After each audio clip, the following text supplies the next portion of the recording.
second half of 90s, I mean 90s in general for me was, for me personally, was an absolutely key period and moment. Of course, I mean for similar reasons, for probably what I mean the for similar reasons to which for similar reasons for Ubu in general. I think that somehow the possibilities that were opened by the redefinition of space and time through internet were similar for Neural as well as for Ubu as well as for other thoughts at the same time. And looking back, my impression is that really what opened back then was the multiplication of chances to redefine your own networks, the people that you wanted to be connected to and you wanted to share ideas, content, dialogues, debates. So that particular moment, I would say, 96 is another important year because I had the chance to start the magazine, print the magazine 93, which by accident, because we didn't know that, is also when Wired magazine issued the first issue. So this huge thrill and view of what was happening, the opening of the internet, which was already present since already 15 years technically, to the public, not anymore the big business, but the public, anybody basically could buy a connection. Was really redefining a lot of things, and especially the space. And I mean, as far as I know, the web was already based in US, not New York, or I mean in a big city. My experience is of course different because Bari has never been, let's say, on the map of important, relevant cultural productions. But that's exactly what changed it somehow. The redefinition of space was giving everybody the ability to be on the map, which doesn't mean to be in competition, but to be acknowledged if you had a relevant idea, an idea that would somehow engage a number of people, like-minded people somehow. That was already 93. On 96, we have already experienced the first commercial wave, not already in Web 2.0, but 95 is where the number of people connected booms somehow. We have also in publishing an explosion of commercial magazines about the internet, because people start to understand the possibilities. So 96 is, I would say, right after that. And that particular moment is also before the early 2000s when something changed. So that specific moment in history, I think it's a key moment for internet as well, when, let's say, it starts to lose its initial utopian characters, so being a restricted amount of people that feel to have a complete freedom in expression, freedom of expression, and an endless possibility of dialogue among each other. And in this respect, I think that Ubu particularly is extremely relevant in this history, because it adopts a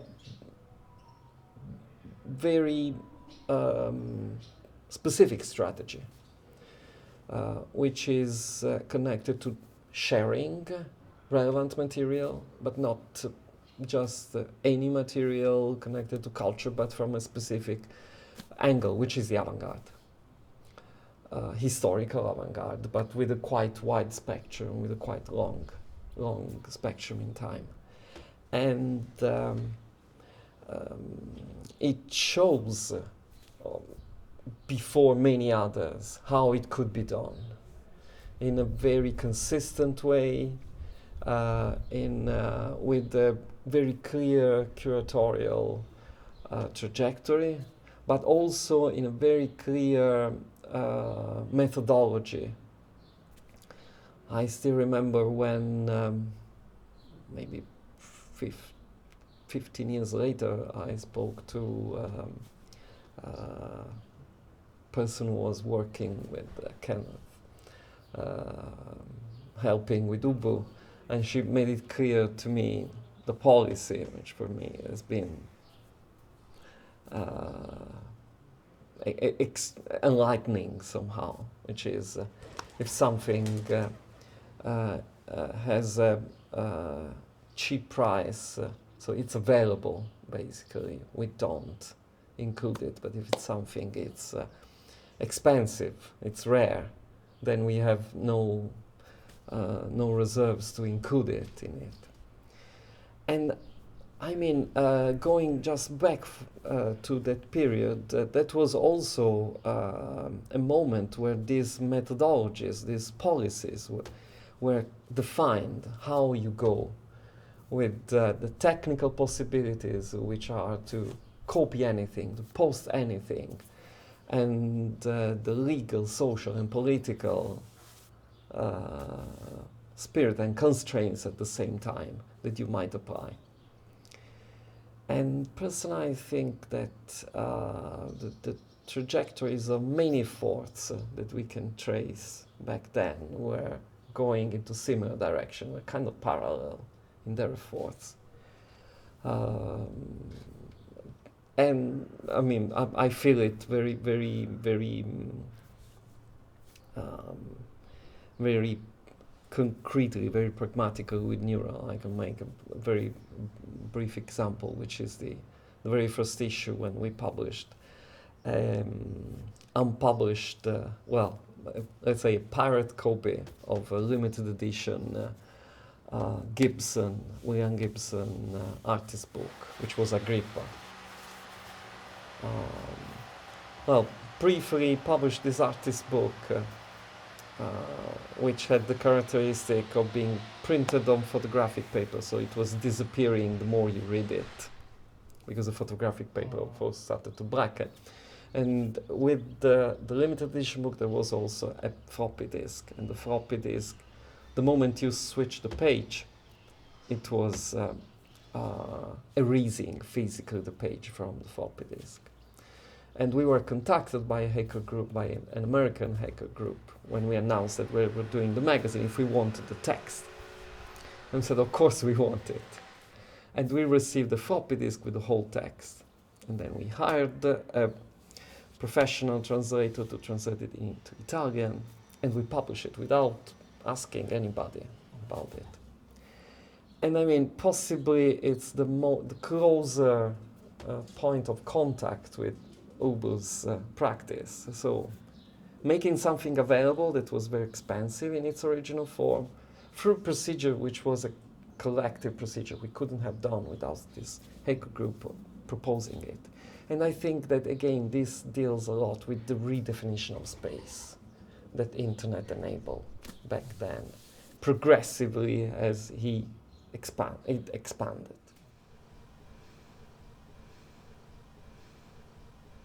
Well, 2024 is a completely different scenario, of course. Even the concept of post-digital or having the digital as completely assumed, it's almost outdated because we are well beyond that. And nonetheless, my impression is that the infrastructure has pervaded basically everything, every aspect of life, and especially cultural life, and I'm talking about the technical infrastructure, of course. But at the same time, the cultural practices, so the practices of producing and sharing, which means also of publishing and archiving from a different perspective, hasn't changed that much and are still extremely relevant. And if you go back in time, let's say even before 96, if you search what was done before, you can find very similar strategies, but with different means. What has deeply changed from 96 to now, to 2024, is both the redefinition of space and the redefinition of time that internet especially has brought. This redefinition of space has become probably as extreme as we can think in traditional terms, which means in how we perceive the space around us, the traditional space, let's say. And that's because, again, the infrastructure has been highly pervasive. Redefinition of time has been equally heavily affected by the infrastructure, but in a different way. And that's because the redefinition of space has induced the redefinition of time. So now we mostly live in a truly, deeply globalized time, where we are almost in the same time altogether, and in a space that it's so vast that it feels like we share it all together. In this respect, and I think this is, it has potentials as the utopian internet in the beginning, but it has a huge risk, which is to lose the references that we have, which are extremely important for us when we have these definitions. And in this respect, the publishing and archiving, which means also the sharing, gives important references and also essential sources, which are trusted sources.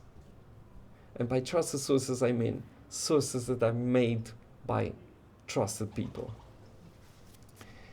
Personally, the effort with Neural has been substantial in this respect.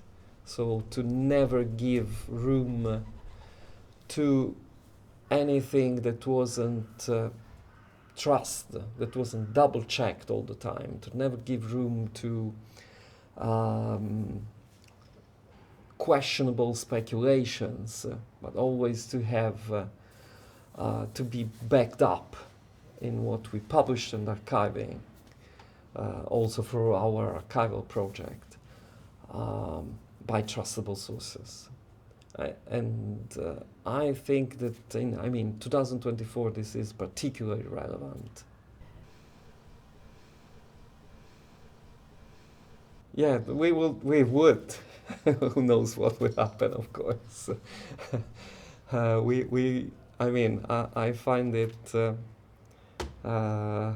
nice and very playful for humans to think in terms of many years after, in the future. I personally don't think, try to not think about the future. In long distance future, but future that can be longer than 1 year or 2 years.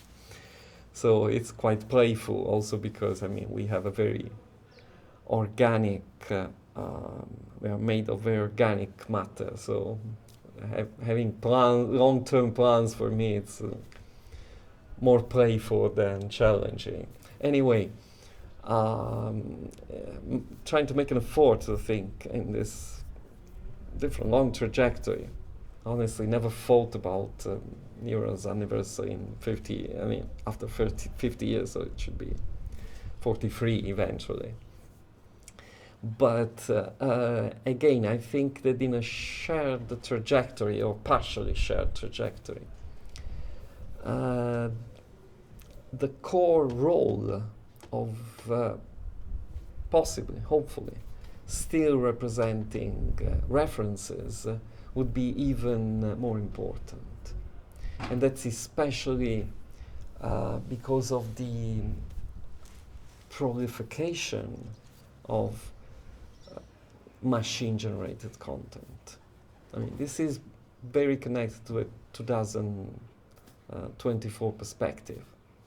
So I don't really know what actually will happen in 20 years. It's very hard to predict. But fairly, I can think that this pervasiveness of the infrastructure will also become a pervasiveness of machine-led production, at least in a number of sectors.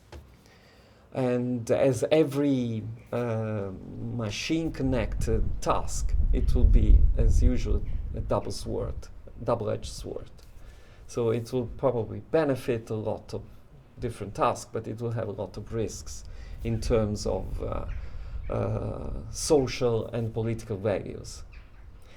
And in this respect, not only the core infrastructure of these two efforts, if we see it as parallel neural and UberWeb, but the network of connected people to both, and which are, I'm sure, are overlapping also a bit, and their effort to again publish and archive. I don't see these two practices separated, because the moment you publish, you purposely or accidentally archive something. And when you archive something and share it, you are in a way publishing it as well, because you are, it's a kind of republication of that. So these two activities made with a coup of what has happened before and what is happening at that very moment in time would be increasingly relevant. The critical approach on doing both.